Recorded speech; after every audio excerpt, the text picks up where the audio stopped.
Hi అండి, అందరికీ నమస్కారం. నేనైతే నల్లేరు పచ్చడి చేస్తున్నానండి.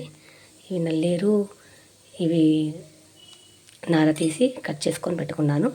తర్వాత పల్లీలు, శనగపప్పు, ఎండుమిర్చి, ఎల్లిగడ్డ, చింతపండు కొంచెం. మనం ఇవన్నీ మిశ్రమాలు కొంచెం ఆయిల్లో డీప్ ఫ్రై చేసుకోవాలి. చూడండి, కొంచెం ఆయిల్ వేసుకున్నాను అందులో. తర్వాత కొన్ని ఎండుమిర్చి, మనకు ఎంత కారం కావాలంటే అంత కారము, కొంచెం పల్లీలు,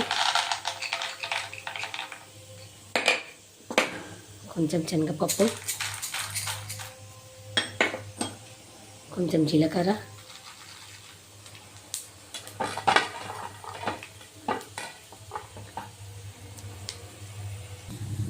కొంచెం ఎల్లిపాయలు,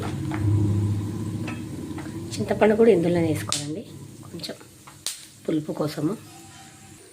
అవి మంచిగా వేగిన తర్వాత మనం ముందుగా కట్ చేసి పెట్టుకున్న నల్లేరు ముక్కల్ని ఇందులో వేసుకోవాలి.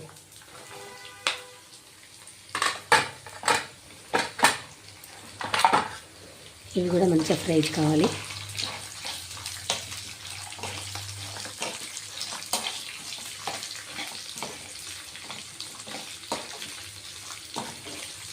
ఒక 5 మినిట్స్లో మగ్గిపోతాయి. ఒక్కసారి కలిపి చూడాలి.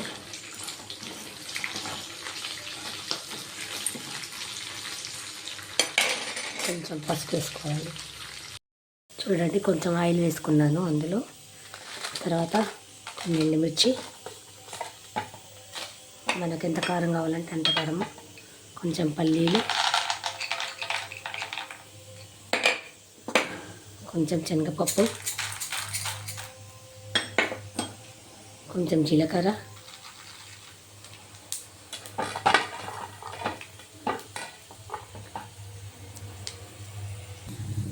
కొంచెం ఎల్లిపాయలు, చింతపండు కూడా ఇందులోనే వేసుకోవాలండి కొంచెం పులుపు కోసము. అవి మంచిగా వేగిన తర్వాత మనం ముందుగా కట్ చేసి పెట్టుకున్న నల్లేరు ముక్కల్ని ఇందులో వేసుకోవాలి.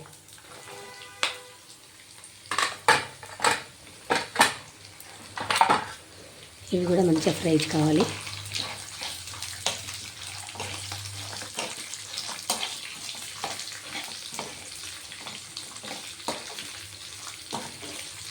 ఒక 5 మినిట్స్లో మగ్గిపోతాయి. ఇలా ఒక్కసారి కలిపి చూడాలి.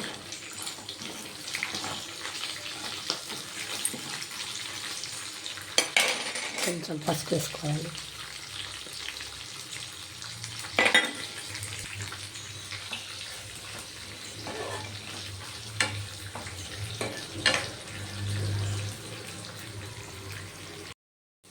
ఇలా మగ్గిన తర్వాత మిక్సీ చేసుకోవాలండి. మంచిగా మగ్గినాయి. చూడండి, నేను మిక్సీ పట్టేస్తున్నాను. ఇందులో అయితే కొంచెం సాల్ట్ వేసుకోవాలి, నాకు తగినంత. చాలా బాగా మిక్స్ అయిందండి. చూడండి, ఇలా నూరి పెట్టుకోవాలి. దీనికి తాలింపు పెట్టేసుకొని మనం అన్నంలో తినేద్దాం. నేనైతే నల్లేరు పచ్చడికి తాలింపు పెట్టేస్తున్నానండి. కొంచెం ఆవాలు, కొంచెం జీలకర్ర, కొంచెం మినపప్పు,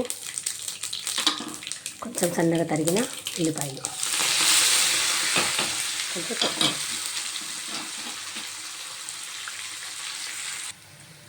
తాలింపు మంచిగా అయిందండి.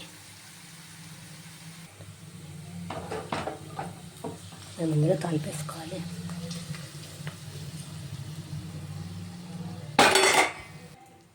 చాలా బాగా కుదిరిందండి. నల్లేరు పచ్చడి రెడీ.